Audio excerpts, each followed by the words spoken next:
vamos a iniciar con una reflexión muy cotidiana. La verdad es que no es muy agradable en lo que vamos a reflexionar, pero es tan cotidiana y tan indispensable que no podemos dejar de hacerlo para entender lo que el Señor puso en mi corazón para compartir con todos ustedes. Hay dos cosas que tienen todas las viviendas, desde las más económicas hasta las más costosas. Al menos dos: cestos de basura e inodoros. Salvo que usted viva en un rancho allí, donde es la familia de mi amado Ismael, que a veces alguna gente, el baño es allí lejano, ¿no? Pero si no, normalmente, desde las más económicas hasta las más costosas, tienen cestos de basura, aunque sea el de la cocina, y tienen inodoros. Es más, en esta era donde hay tanta tecnología, tenemos el privilegio y la bendición de poder hasta comprar bolsas desodorizadas. Y aunque sea la basura de la cocina, la ponemos en esas bolsas, porque mientras que está un poquitito ahí, por lo menos no larga olores que no queremos. Es más, nos ocupamos de sacar la basura a la calle. ¿Y qué problema es cuando nos llegamos a olvidar, cuando pasa el recolector? Porque realmente tratar de mantener la basura en la casa es muy difícil. El olor se hace insoportable. Así que todos nos ocupamos de desechar esos elementos. Lo segundo, que no tengo que hablar mucho, porque todos sabemos para qué sirven, ¿o no? Son los inodoros. Así que cuando vamos al baño de casa, ocupamos siempre de no olvidar una cosa importantísima que nos enseñaron desde chiquito. ¿Qué hay que hacer?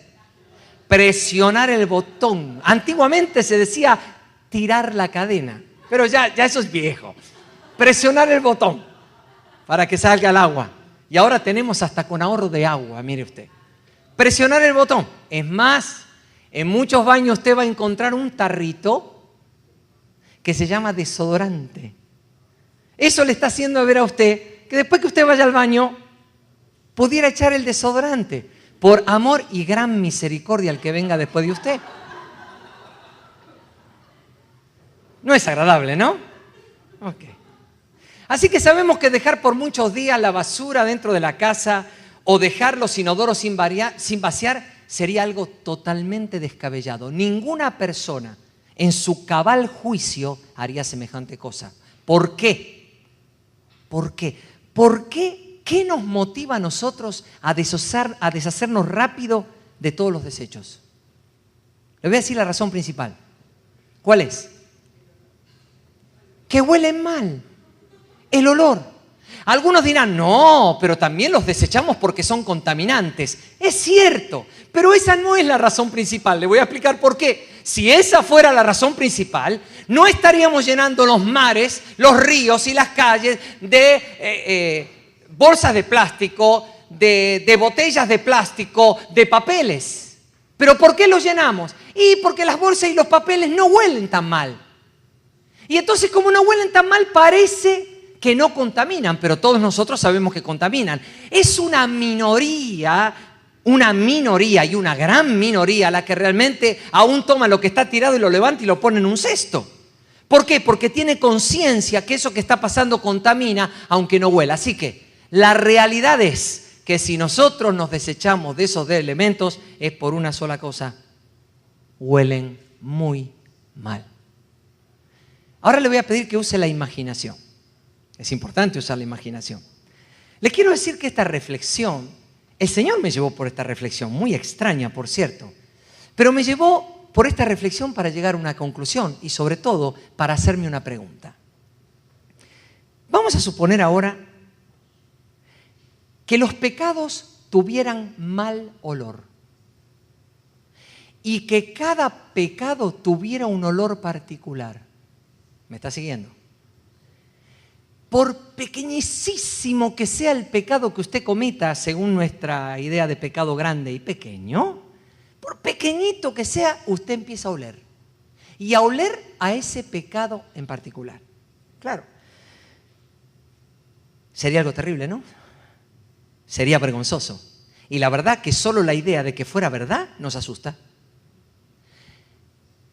Si ese fuera el caso, Si cada vez que usted pecara huele, ¿qué lo motivaría a usted a dejar de pecar? El orgullo. ¿Sí o no? El orgullo. ¿El orgullo por qué? Porque nuestro olor nos expondría ante los demás. No tendríamos formas de cubrirnos, estaríamos avergonzados, pero además los demás no solo sabrían que pecamos, sino en qué estamos pecando. Sí, también es cierto que si eso ocurriera, el olor nauseabundo de este mundo sería insoportable y sería, por lo tanto, un mundo inhabitable. Pero eso es la consecuencia. Igual que cuando dije de las bolsas de plástico, las botellas de plástico, esa es la consecuencia. En realidad, le digo una cosa, si Dios hubiera hecho eso, yo le aseguro que la gente pecaría millones de veces menos de lo que hoy peca. Pero Dios no lo hizo así. ¿Sabe que cuando me llevó por esta experiencia y por esta meditación, me di cuenta que lo que acabamos de ver nos sirve para comprender qué poderosa es la apariencia y el orgullo como motivación principal para que los seres humanos hagamos o no hagamos ciertas cosas. Pero a través de esta meditación el Señor me condujo a esta reflexión. Olvidémonos del mundo, pensemos en nosotros. Su pregunta fue, ahora nosotros, como hijos de Dios, ¿qué nos motiva a no pecar? A nosotros. Olvidémonos del mundo, por favor. A nosotros, los hijos. ¿Qué nos motiva a no pecar? ¿Sabe que esta es una pregunta que para responderla pone a prueba nuestra verdadera espiritualidad? Y es una pregunta indispensable de responder. Aunque Dios no la haga, en realidad siempre te la está haciendo. Porque esta pregunta prueba nuestra verdadera espiritualidad. Por eso quiero a través de algunos ejemplos ver qué motivó a ciertas personas a pecar o a no pecar y cuáles fueron los resultados que estas personas obtuvieron. Vamos a ir al primer pasaje de la Escritura. En Génesis capítulo 25. Y creo que todos hoy olemos bien porque trajimos perfume, ¿no? Nos pusimos bastante. Yo siempre me pongo bastante. No nos gusta oler mal, ¿o sí? No nos gusta oler mal. Bien. Y está lógico, está bien. Génesis 25, 29 al 34. Vamos a leer. Yo voy a leer esto en la Nueva Versión Internacional. Dice, un día, cuando Jacob estaba preparando un guiso, Esaú llegó agotado del campo y le dijo, dame de comer de ese guiso rojizo porque estoy muy cansado. Por eso a Esaú se le llama Edom, que significa rojo. Véndeme primero tus derechos de hijo mayor, le respondió Jacob. Me estoy muriendo de hambre, contestó Esaú, así que ¿de qué me sirven los derechos de primogénito? Véndeme entonces los derechos bajo juramento, insistió Jacob. Esaú se lo juró y fue así como le vendió a Jacob sus derechos de primogénito. Jacob, por su parte, le dio a Esaú pan y guiso de lentejas. Luego de comer y beber, Esaú se levantó y se fue. De esta manera menospreció sus derechos de hijo mayor. Esto cuenta la manera en que Esaú pecó con algo importantísimo. En esa época, el derecho del primogénito, el derecho del hijo mayor. Ese derecho venía acompañado, era un paquete, y venía acompañado de una bendición paternal especial sobre el primogénito o el hijo mayor. La palabra que utiliza el hebreo para hablar del menosprecio de Esaú es una palabra fuerte, porque no habla solamente de desestimar, sino que da la idea de que le vendió la primogenitura a su hermano porque la consideró despreciable. Era más valioso ese plato de comida que la primogenitura. O sea, de verdad la consideró despreciable. Bueno, más adelante, si usted lee Génesis 27, que no lo vamos a leer, va a mostrar todas las consecuencias de lo que sufrió Esaú por estar despreciando su primogenitura, cómo fue que Jacob lo reemplazó como primogénito, cómo fue que Jacob obtuvo realmente la bendición del padre como primogénito. Y uno dice, se la robó. No, en realidad no se la robó. Que la mamá y Jacob lo hicieron de maneras nada santas es una cosa. Pero Jacob no se la robó, porque Jacob se la compró. Y el otro se la vendió. Y estamos hablando de un trato entre judíos, lo cual es mayor. Se la vendió. Así que ahora no tenía de qué quejarse. Relacionado con esto, hay un pasaje de la Escritura en Hebreos 12 que vamos a leer, justamente donde se menciona a Esaú. ¿Y sabe que parece raro que mencione a Esaú? ¿Por qué? Porque está hablando este pasaje que vamos a leer de llevar una vida santa y de las relaciones entre los hermanos. Parece raro que en un pasaje donde de golpe hable de las relaciones entre los hermanos, habiendo muchos hombres y mujeres de Dios que pecaron, que el Espíritu Santo haya elegido que ahí estuviera Esaú. Vamos a leerlo. Hebreos 12 del 14 al 17. Yo lo voy a leer en la Nueva Traducción Viviente. Hebreos 12 del 14 al 17. Esfuércense por vivir en paz con todos y procuren llevar una vida santa, porque los que no son santos no verán al Señor. Cuídense unos a otros, para que ninguno de ustedes deje de recibir la gracia de Dios. Qué fuerte, ¿no? Tengan cuidado de que no brote ninguna raíz venenosa de amargura, la cual los trastorne a ustedes y envenene a muchos. Asegúrense de que ninguno sea inmoral ni profano como Esaú, que cambió sus derechos de primer hijo varón por un simple plato de comida. Ustedes saben que después, cuando quiso recibir la bendición de su padre, fue rechazado. Ya era demasiado tarde para arrepentirse, a pesar de que suplicó con lágrimas amargas. Este pasaje de la Escritura tiene una base. Y la base es un pasaje del Antiguo Testamento, en Deuteronomio. Porque cuando uno de golpe ahí lee que no broten ninguna raíz venenosa de amargura, pareciera ser que esa raíz venenosa de amargura fuera algo que sale como consecuencia. Pero el pasaje de Deuteronomio nos muestra quién es la raíz venenosa de amargura. Vaya por favor a Deuteronomio 29, versículos 18 y 19. Yo lo voy a leer en la Nueva Versión Internacional. Mire cómo dice allí. Deuteronomio 29. Los versículos que vamos a leer son 18 y 19. Dice: asegúrense de que ningún hombre ni mujer, ni clan, ni tribu entre ustedes aparte hoy su corazón del Señor nuestro Dios, para ir a adorar a los dioses de esas naciones. Escucha ahora bien, tengan cuidado de que ninguno de ustedes sea como una raíz venenosa y amarga. Si alguno de ustedes al oír las palabras de este juramento se cree bueno y piensa, todo me saldrá bien, aunque persista yo en hacer lo que me plazca, provocará la ruina de todos. Lo primero de que uno se informa es que la raíz venenosa no es algo sino alguien. ¿Quién? Cualquiera de nosotros que se aparte de Dios. ¡Wow! Dice la palabra que si no vivimos para ser santos y tenemos un corazón que empieza a estar alejado del Señor, nos transformamos, eso es fuerte, en raíces venenosas y amargas que contaminan a los demás, porque el pasaje dice provocará la ruina de todos. Esto es específicamente lo que significa un profano. Un profano es aquella persona para la cual, aunque invoca a Dios, aunque está en el pueblo de Dios y pertenece a ese pueblo, lo primero en su vida no es su comunión con el Señor. Eso no es lo primero. Hay otras muchas cosas que pueden ser primero y que le convienen, pero no es lo primero. Esa gente no entiende lo que es sagrado. Por eso aquí el autor de los Hebreos tomó a Esaú.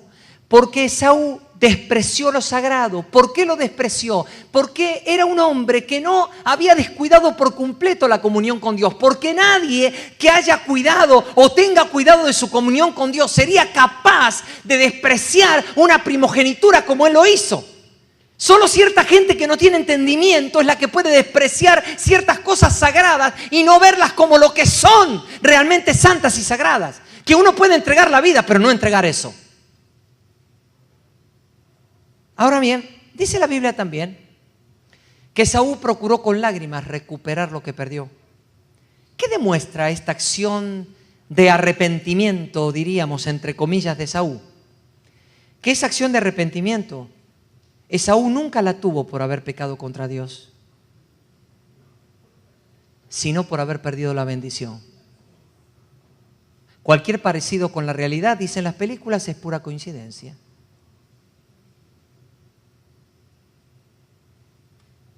No estaba arrepentido por haber perdido su comunión con Dios. Estaba arrepentido porque había perdido algo que no lo podía recuperar.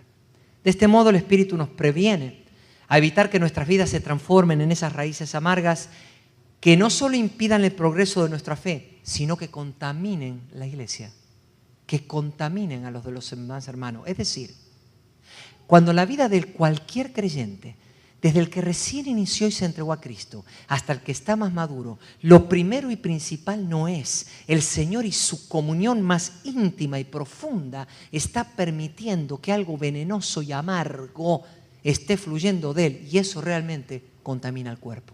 Por eso el escritor de Hebreos lo utilizó. Vamos a un segundo ejemplo. Hay cosas que vamos a leer y otras que no, sencillamente porque muchos de ustedes conocen los pasajes. Vamos a hablar un poquito del rey Saúl. Luego lo leen en casa esto. En 1 Samuel capítulo 13, versos 8 y 9, usted va a encontrar una orden de Dios a Saúl a través del profeta Samuel. Relata que allí la orden de Samuel a Saúl fue que tenía que esperar 7 días en un lugar llamado Gilgal o Gilgal, dicen algunas versiones. Pero Saúl se desesperó porque habían pasado los 7 días y Samuel no llegaba. Y él tenía enfrente a los filisteos y tenía que pelear contra los filisteos y necesitaba el favor de Dios. Y esperaba a Samuel, que era el verdadero profeta y además sacerdote, para que ofreciera el sacrificio que sería esa búsqueda del favor de Dios para esta batalla que ellos tendrían por delante. Como ya habían pasado los siete días, dice, y se estaba desbandando el ejército porque no había dirección ninguna, entonces, ¿qué hizo Saúl? Tomó el oficio de sacerdote para sí mismo, ofreció el sacrificio. Inmediatamente que lo ofreció, ¿quién llegó? Samuel.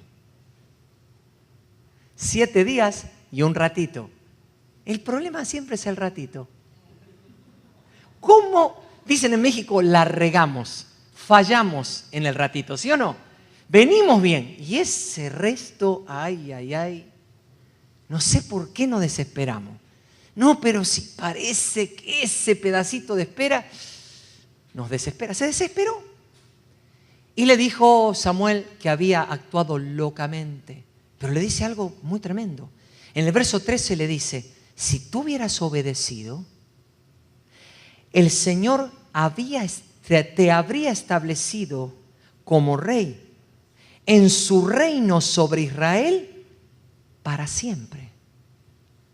O sea, si hubieras obedecido al mandato del Señor, tú y las generaciones futuras de tu familia estarían ocupando el trono de Israel para siempre. Pero como eso no fue así, ahora Dios se buscó un hombre conforme a su corazón que realmente le honre y le obedezca. Pero esta no fue la única prueba. Hubo una prueba más adelante. Esto está en 1 Samuel 15. Usted luego en casa lo puede leer, no lo vamos a buscar. Esta relata una nueva orden del Señor, pero una orden difícil. ¿Por qué? Porque Dios a través de Samuel le dijo a Saúl, acuérdate que los amalecitas no dejaron pasar a Israel durante el tiempo que venía por el desierto. Así que no vas a tener misericordia de los amalecitas. Los vas a matar a todos, desde los niños de pecho hasta los adultos y los animales. Los vas a matar a todos. Es decir, es que esta es una de las expresiones de Dios que no entendemos, pero quiero decirle algo, es una de las expresiones de Dios. ¿Le cuesta tragar saliva? A mí también. pero es una de las expresiones de Dios.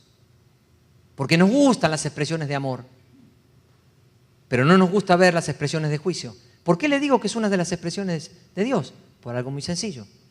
Todos tenemos puerta abierta y salvación. ¿En quién? En Cristo Jesús. Pero no dijo Jesús, claro, yo no vine a condenar sino a salvar, pero,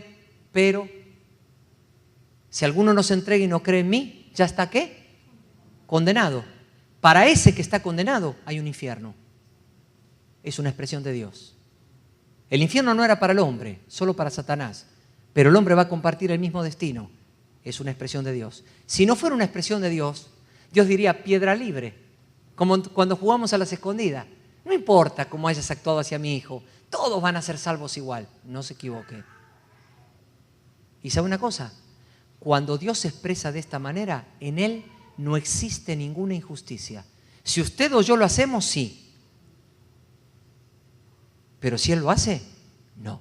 Que usted no lo entienda no significa que Él es injusto.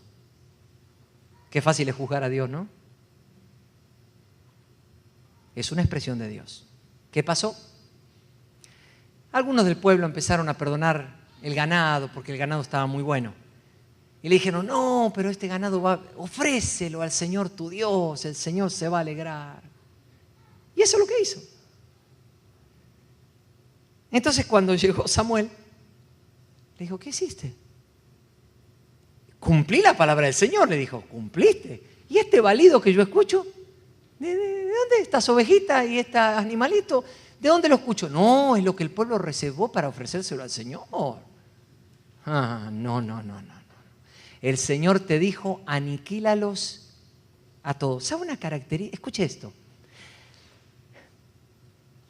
Me llama la atención qué fácil somos los creyentes para decir, sí, yo quiero obedecer al Señor. Pero ¿sabe cómo quiero obedecer al Señor? Siempre que el Señor se lo diga directo a Él. Pero si el Señor se lo dice a través de un ser humano viviente, como digo yo, ya no le gusta. El Señor te dice esto, no, pero si el Señor me lo dice a mí directo, yo lo obedezco.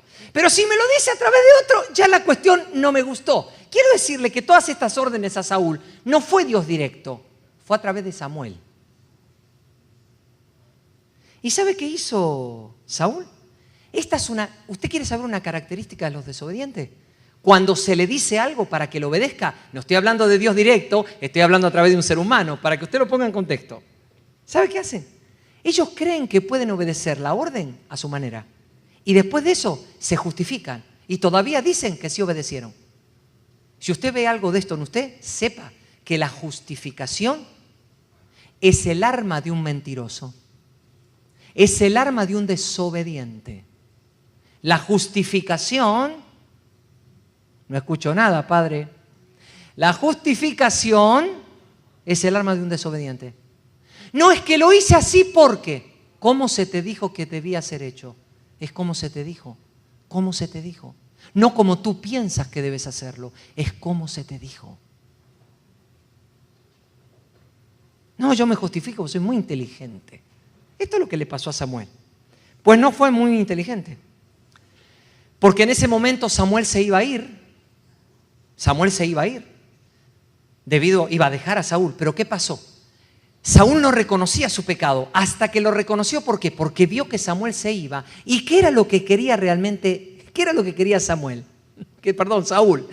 Que Samuel lo honrara delante de los ancianos de su pueblo, que fuera con él hasta el lugar adecuado para ofrecer sacrificio y honrarlo a él. Quiere decir que cuando terminó reconociendo Saúl, sí, he pecado.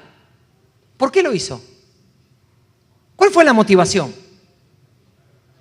Que lo honrara delante de los ancianos del pueblo, que él no perdiera su prestigio y no perdiera su posición. Esa fue la única motivación por la cual se arrepintió. Pero ¿sabe una cosa? A Samuel le ocurrió algo que Saúl no tuvo esa ventaja.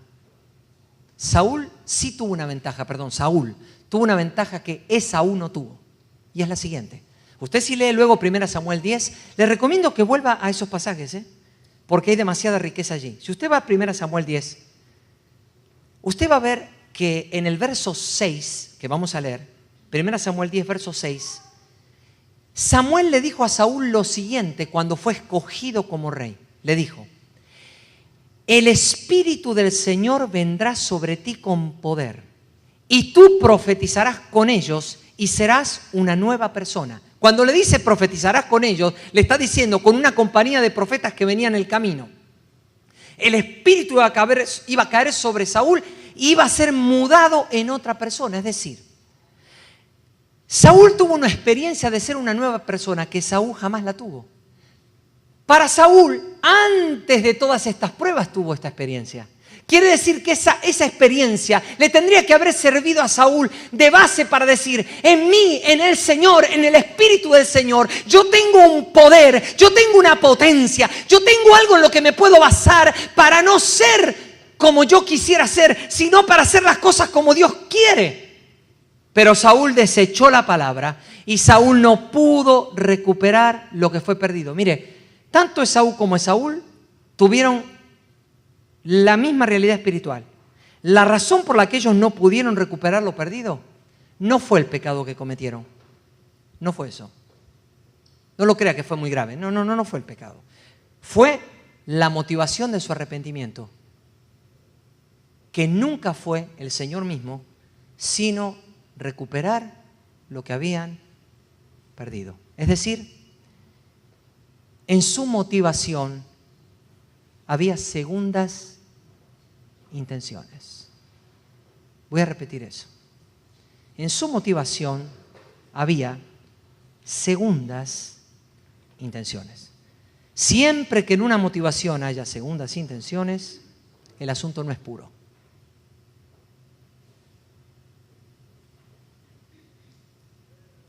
Mi corazón no es puro. Hay algo que está mal. Aunque sean motivaciones e intenciones ministeriales, lo solemos confundir con anhelen. Ser obispo es una buena cosa, anhelen, ¿sí? No, pero eso es otra cosita, diferente.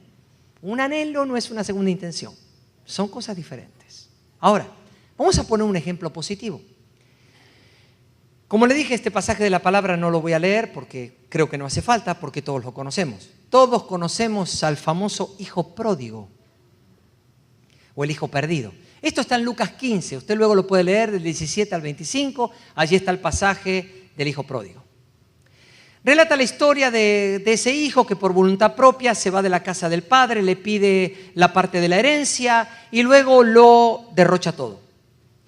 Un pródigo, le quiero decir que la palabra pródigo, que solo a veces la miramos de manera negativa, tiene una cosa positiva muy importante, Pródigo no es algo negativo solamente, también es positivo. Por ejemplo, en una frase alguien dice: es una persona pródiga en buenas obras.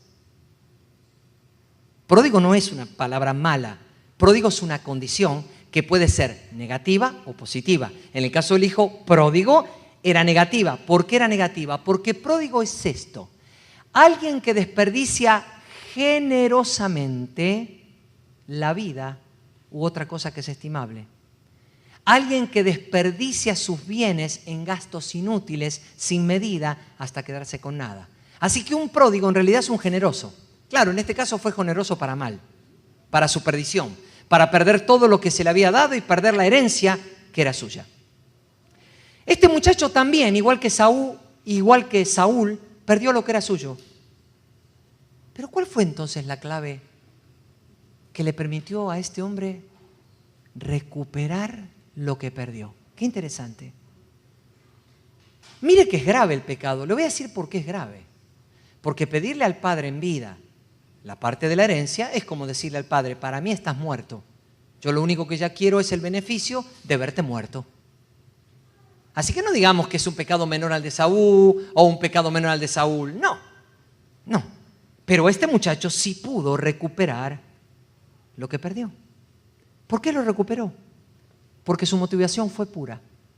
Hay dos verdades grandes que sustentan lo que estoy diciendo. Lo primero que cuando abrió la boca reconoció y confesó: he pecado contra el cielo. Y luego le dijo al Padre: he pecado contra ti. Lo primero que dijo es: mi pecado, primer pecado, es contra Dios. Porque pequé contra Dios es que me atreví a pecar contra ti.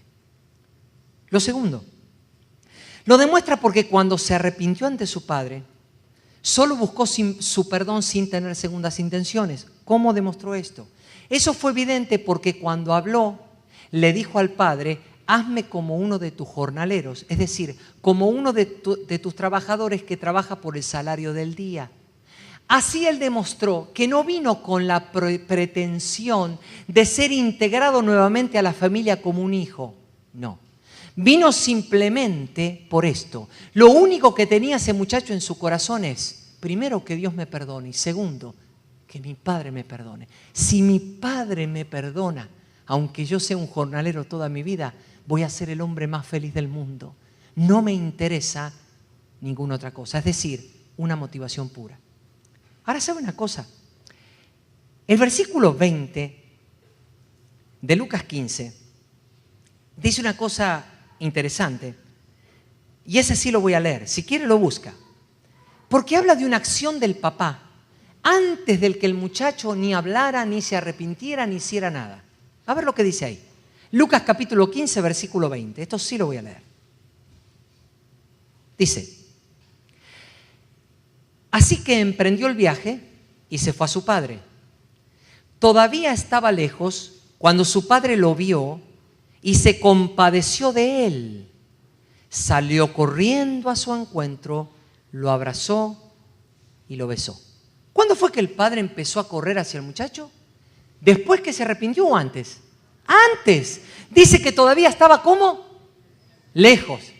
Yo sé. Claro, todos nos imaginamos, pero imagínese, después de tanto tiempo, ver al hijo ahí parado, ¿qué padre no va a correr? Momentito. Usted está mirando esto muy simplistamente. Se está perdiendo la escena de Dios. Primero, el padre en esta parábola es el mismo Señor. Los hijos pródigos somos nosotros. ¿Por qué digo todos nosotros? Porque recuerde que nosotros nacimos creados como hijos de Dios. Si no, lea Mateo y donde está la genealogía dice: Adán, hijo de Dios. Nacimos como hijos de Dios y la perdimos, así que todos estábamos pródigos. El padre no corrió hacia el hijo de la misma manera que nosotros corremos hacia un hijo. El padre, que representa a Dios, antes de que el hijo hablara o estuviera cerca, discernió qué había en el corazón de su hijo. Discernió que la manera en que venía, porque aún en el caminar se nota, la manera que venía mostraba que realmente la motivación para arrepentirse era pura, que lo único que realmente estaba buscando ese hijo era el perdón de su padre. Por eso el padre corrió antes, aún de que el hijo hablara o mostrara alguna señal de arrepentimiento. El padre no se movió a correr hacia el hijo movido por los sentimientos como lo haríamos nosotros. ¿Cómo yo le baso esto que estoy diciendo? En una cosa muy sencilla se lo baso. Si Dios se moviera por los sentimientos, nunca hubiera hecho lo que le voy a decir ahora. Cuando Dios decidió mandar a su hijo al mundo, Él sabía a qué lo mandaba, ¿sí o no? Sí, a morir. Pero escuche, ahora hay un momento en Getsemaní donde el padre tiene a su hijo hasta sangrando, pidiéndole por favor que lo libre. ¿Te imaginas a tu hijo de rodillas? Llorando y pidiéndote hasta las gotas de sangre que lo libres de algo. Y tú te quedas impávido, tú no operas, tú no haces. Es más. Cuando ya estaba colgado sobre la cruz, no solo lo abandonó, no solo es el asunto de que lo desamparó, no, escuche, dice que la ira de Dios cayó sobre él. Dios no solo lo desamparó, le cayó con la ira que era para ti, para mí, con el enojo que era para ti, para mí, por el pecado que cometió, y lo castigó a él en vez de castigarme a mí. ¿Tú crees que ese padre fue corriendo al hijo pródigo por asunto de las emociones o del alma? Claro que no. Ese es el verdadero amor, el que no se mueve por las emociones. Es que no hemos entendido el amor. Y como no hemos entendido el amor, todo lo relacionamos con las emociones. Ay, si le duele ya no es lindo. Ay, si le duele ya no lo estamos amando. Ay, si le duele quizá, no, por favor, pongámosle algo. No.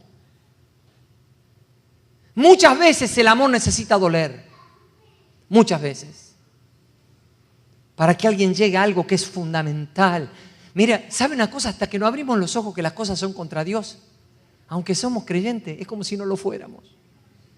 No nos sirve. La motivación pura del corazón fue lo que provocó que este padre actuara hacia este hijo como si ese pecado nunca hubiera sucedido. Entonces, ¿qué pasó? Para Dios no estaba ese pecado. Pudo recuperar completamente la posición y la autoridad de hijo que ya tenía. ¡Wow! Mira, le quiero demostrar que realmente Dios juzga de la manera que se lo estoy mostrando a través de la palabra. Ahora sí vamos a ir a unos pasajes que sí los vamos a leer. El primero es Lucas capítulo 12, versos 1 a 3, por favor. Lucas 12, del 1 al 3. Yo lo leo en la Nueva Versión Internacional. Dice allí: mientras tanto, se habían reunido millares de personas, tantas que se atropellaban unas a otras. Jesús comenzó a hablar dirigiéndose primero a sus discípulos. Cuídense de la levadura de los fariseos, o sea, de la hipocresía. No hay nada encubierto que no llegue a revelarse, ni nada escondido que no llegue a conocerse. Así que todo lo que ustedes han dicho en la oscuridad se dará a conocer a plena luz. Y lo que han susurrado a puerta cerrada se proclamará desde las azoteas. Deténgase. ¿Sabe cuándo empezó a enseñar esto Jesús? Cuando la audiencia que tenía era millares, dice millares que se atropellaban. ¿Cuál fue el tema principal que eligió? ¿Cuál fue el tema del mensaje, por favor? La hipocresía. Pero habiendo tantos mensajes de Dios, ¿va a predicar sobre la hipocresía? Claro. ¿Y a quién se dirigió primero con el mensaje? A los discípulos. Escúcheme, le voy a decir esto. No hay cosa más fácil que se nos pega a los discípulos que la hipocresía. Le digo que hay muchas menciones de la hipocresía en los pasajes de Jesús con sus discípulos y ellos nunca entendían que se trataba del pan y le dicen, no, qué brutos son. Estoy hablando de otra levadura interior, la hipocresía. Empezar a hacer las cosas con segundas intenciones, no tener la motivación pura. Hay otras cosas ahí que no están bien. Pero ¿qué dijo el Señor? Que esto va a ser así juzgado porque todo lo que está oculto va a salir a la luz. Es más, ¿cómo nos cuidaríamos si realmente creyéramos que por esto el Señor nos va a juzgar? ¿Cómo nos cuidaríamos de hablar en casa un juicio fuera de orden sobre alguien? Porque dice que me lo van a publicar desde la azotea. ¿Te gustaría que ese pensamiento de la mañana te lo publiquen? ¿Y aquello de ayer? No, a mí no me gustaría. ¿O sí te gustaría? Pero Él dice que va a ser publicado. Lo que Dios me ha venido dentro de mi corazón, Daniel, lo que yo más estoy buscando en mis hijos es una motivación pura. Todo lo demás va a ser cáscara religiosa, no tiene sentido, no sirve. Que las cuestiones salgan de adentro, porque es de la pureza de Cristo, no de la tuya. Tú y yo no somos puros, pero nosotros tenemos la pureza de Cristo. Que venga desde adentro. Vaya ahora a Romanos capítulo 2. Romanos capítulo 2, versículo 16, lo leo en la Nueva Versión Internacional. Dice, Romanos 2, 16. Así sucederá, el día en que, por medio de Jesucristo, Dios juzgará, ¿qué cosa? Los secretos de toda persona, como lo declara mi Evangelio. Esto está acorde con lo que le dijo a Timoteo. Mira, Timoteo, hay algunos ahí que andan negociando con el Evangelio, pero tranquilo, que eso que está escondido un día va a salir a luz. ¿Qué va a juzgar Dios? Los secretos, va a juzgar mis secretos, va a juzgar los tuyos. No me importa qué lindo hueles aquí. Te puedes poner kilo de perfume. Aquí puedes oler fantástico. Fantástico. Pero esto es lo que Dios va a juzgar de mí. Los secretos de mi corazón. ¡Wow! Otro pasaje más. 1 Corintios capítulo 4, y versículo 5. Vuelvo a leerlo en la Nueva Versión Internacional. Dice: por lo tanto, no juzguen nada antes de tiempo. Esperen hasta que venga el Señor. Él sacará a la luz lo que está oculto en la oscuridad y pondrá al descubierto las intenciones de cada corazón. Entonces cada uno recibirá de Dios la alabanza que le corresponda. ¿Qué va a hacer Dios? ¿Cuál es la manera en que va a juzgar? Va a sacar a luz lo que está oculto. Va a poner al descubierto, ¿qué cosas? Las intenciones que hubo en mi corazón. Y cada uno recibirá la alabanza de Dios de acuerdo a esas intenciones. No de acuerdo a lo que parece que fueron las intenciones. No a lo que todo el mundo vio, sino a lo que en verdad había ahí adentro. Cuando analizo estos pasajes y a la luz de estos pasajes observo la manera actual en que la cristiandad en general responde a la pregunta inicial que hicimos, con la que comenzamos: ¿qué te motiva a no pecar? Encuentro motivaciones como: porque es un pecado, porque es incorrecto, por miedo, por las consecuencias, por no ser descubierto, porque tengo un ministerio. Usted le podría agregar 100 probablemente. Dije unitas, algunas. ¿Sí o no? Le voy a decir algo fuerte.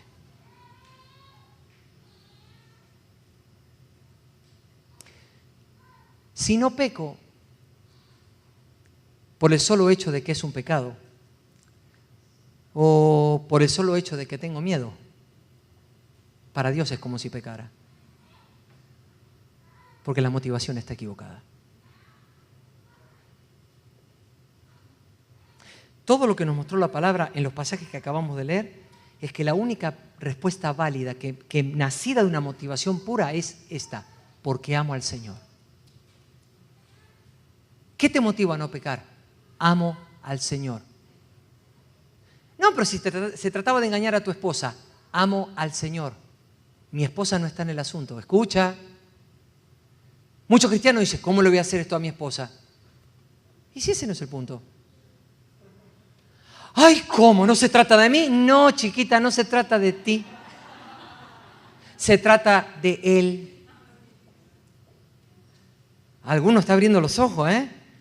Pero ¿cómo? ¿No sería una infidelidad? Sí lo sería, pero entiéndame. No le estoy hablando de si eso no es una infidelidad. Le estoy hablando de motivación. No lo hago porque amo al Señor. Recuerde a José. Todo le fue puesto por Potifar en su mano. Dice que lo único que se ocupaba Potifar era lo que iba a comer. Todo lo había regenteado, todo José, impresionante. Pero dice la Biblia que José era atractivo y de muy buen parecer. Y dice la Biblia así, que le echó el ojo. La esposa de Potifar a José, así lo dice, que le echó el ojo. Mire usted, esta vieja arpía le echó el ojo. La cuestión es que la respuesta de José fue esto: mira, todo me ha puesto en tu mano mi Señor. Todo en mi mano me lo ha puesto tu Señor.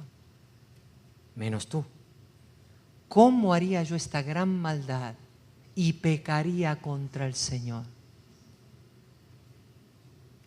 Y realmente, por no haber pecado contra el Señor, en principio le fue muy mal. En principio. Y fueron como 2 años que le fue muy mal. Encerrado en una cárcel. Uno puede decir, bueno, al final actué bien y Dios me deja 2 años. ¿Lo sacó Dios antes de los 2 años? Ve que Dios no se mueve por los sentimientos. Nosotros tenemos un problema con los sentimientos muy grandes. No sabemos cómo los sentimientos deben ser gobernados por el Espíritu Santo. Necesitamos pedirle al Señor que nos enseñe de verdad, con humildad, porque no lo sabemos. Enséñanos, Señor, a que nuestros sentimientos estén bajo el gobierno de tu Espíritu, para actuar como tú harías y no como nosotros nos parece que debemos actuar cuando vemos dolor o cuando vemos una situación. ¿Cómo nosotros debemos actuar? Fíjese. En un momento de sus vidas, tanto Esaú como Saúl, como el hijo pródigo, despreciaron lo que les pertenecía. Esaú despreció la primogenitura por un plato de lentejas.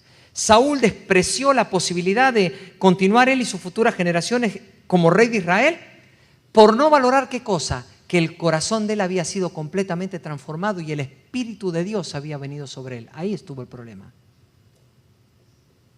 El hijo pródigo despreció su posición de hijo, malgastó todo por tener una independencia ficticia. Mire, lo mismo que le sucedió al hijo perdido, como dije antes, nos sucedió a nosotros. Nosotros también éramos hijos de Dios en Adán. Pero el pecado hizo que perdiéramos nuestra condición, pero Dios nos recuperó esa condición. Es más, lo que le sucedió a Saúl, ¿sabe qué es? Una figura profética del nuevo nacimiento y el bautismo con el Espíritu Santo. ¿Lo ve? Era una figura profética de lo que sucedería en el Nuevo Testamento.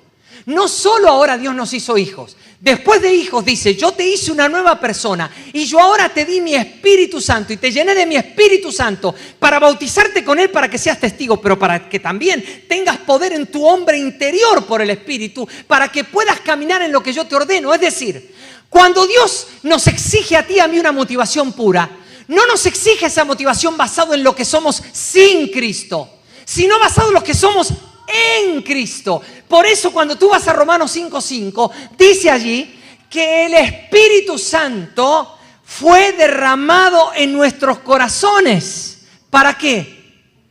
Para que el amor con que amamos al Señor provenga del amor que derramó el Espíritu Santo en nuestros corazones. ¿Se da cuenta que Dios no nos está pidiendo a nosotros una motivación pura porque nosotros somos puros? No. Nos está pidiendo una motivación pura porque ya nos hizo nuevas personas, porque nos capacitó del Espíritu y el Espíritu nos dio ese amor a Dios primero que todas las cosas. Por eso, si eso está fallando, estamos teniendo un problema fundamental. No es un problema de la superficie, no es si oro o dejo de orar, si leo la Biblia o si trabajo en la iglesia o si tengo un ministerio. Es un problema de fundamento. Claro que Dios exige una motivación pura. Dios exige mucho. No, no te exige mucho por una sola razón. No te exige mucho porque te dio la provisión. Si yo ahora te digo, por favor, Jonathan, ve a tal lugar a buscarme esto y le pongo la llave del auto, ¿tan difícil es para Jonathan hacer eso? Si yo le estoy dando ¿qué? La provisión para que vaya al lugar a buscar lo que le pedí. Dios nos dio la provisión de que ese amor a Dios lo puso el Espíritu. Si no lo hubiera puesto el Espíritu, ¿usted cree que amaríamos a Dios? No, porque hay gente que se cree que ama a Dios. Yo amo a Dios por sobre todas las cosas. Y yo cuando lo miro digo, pero este está mal. Claro, porque lo veo muy basado en él, muy basado en sí mismo, en que cree que sí, que ama al Señor, que se deja engañar por su propio corazón. No, si el Espíritu no hubiese derramado ese amor de Dios en nuestros corazones, nosotros no podríamos. Por eso la Biblia dice que es Él el que produce tanto el querer como el hacer. Todo, absolutamente todo, proviene de Dios. Mira, el Espíritu Santo me dio este mensaje porque estoy convencido que hay muchos que están en este momento en asuntos de pecado. Y algunos no lo están haciendo por las motivaciones equivocadas. Y hoy el Señor nos está regresando a su base, a su fundamento. Nos está regresando hacia dónde esto tiene que ser. Y esto es por lo cual nosotros hoy vamos a orar cada uno. Porque yo no estoy libre de esto, ¿eh? Me hizo a mí la pregunta el Señor. Así que yo no estoy libre. Si me la hizo, yo no estoy libre. Yo quiero que cuando el Señor me pregunte ¿qué me motiva a no pecar? Realmente yo solamente pueda responder una cosa, por amor a ti.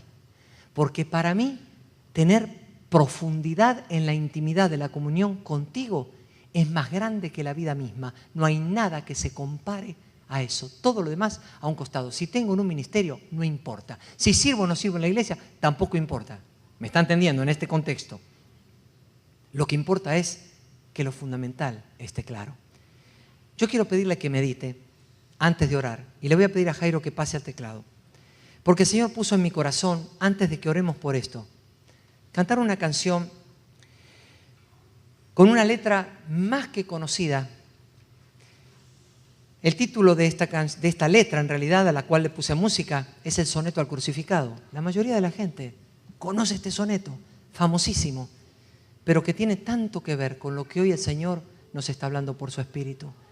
Y quiero que mientras la escuchamos, reflexionemos.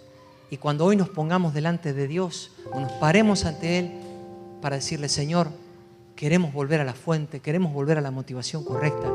Realmente, Señor, nos dé esa gracia, aún como la del hijo pródigo. Que podamos, si algo lo perdimos, si algo lo perdiste, que puedas recuperar todo lo perdido. ¿Por qué? Porque el Señor está viendo que tu motivación es pura y empieza Él a correr hacia ti antes que tú le digas una palabra. Amén.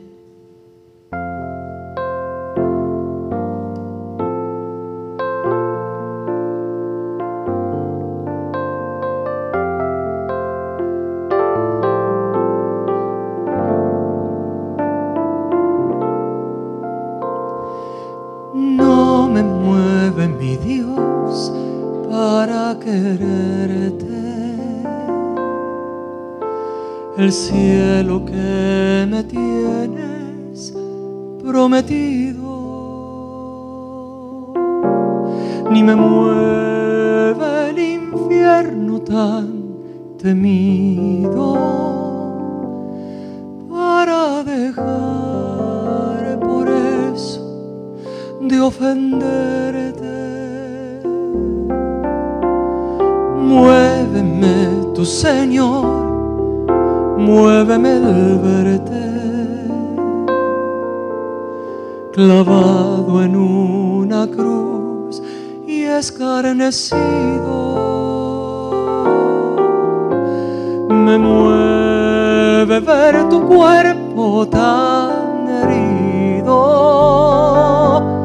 Muéveme tus afrentas y tu muerte.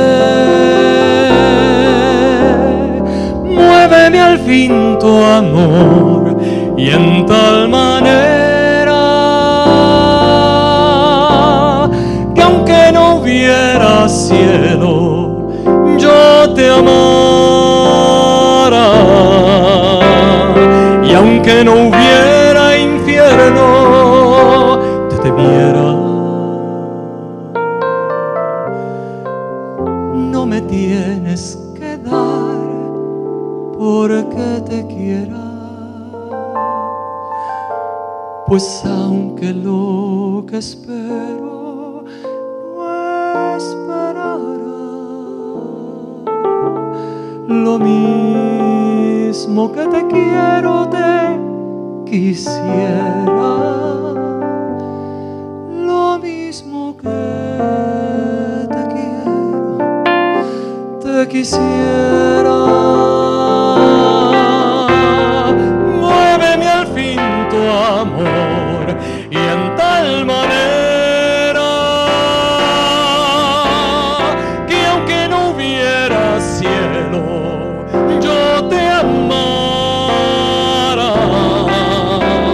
y aunque no hubiera infierno, te temiera.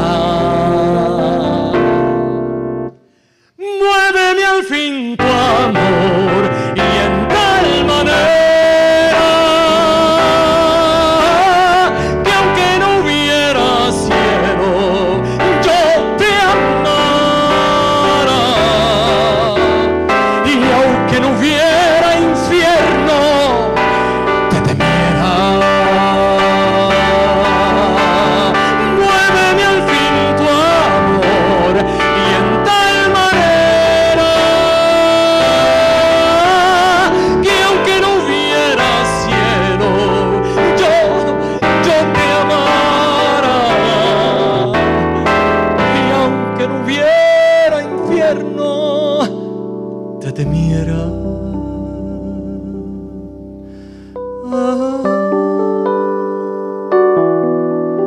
Te temiera a ti, Señor, con todo mi corazón. Te temiera a ti, Señor. Jesús, te temiera a ti, Señor. Jesús.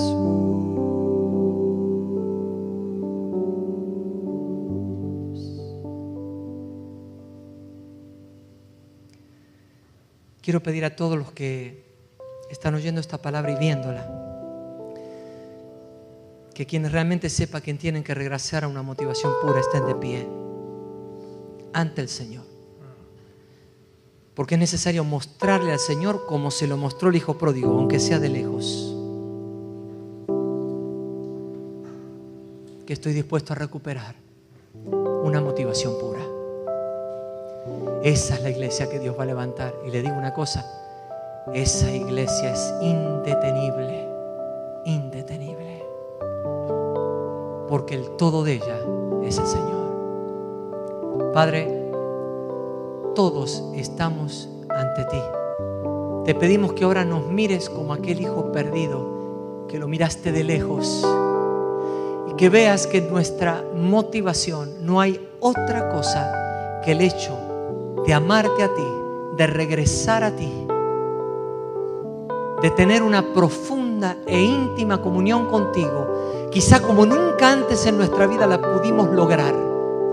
Que así venimos a ti. No nos importan los lugares, no nos importa lo que nos vas a dar, si nos va a ir mejor o no, eso no es lo que nos importa.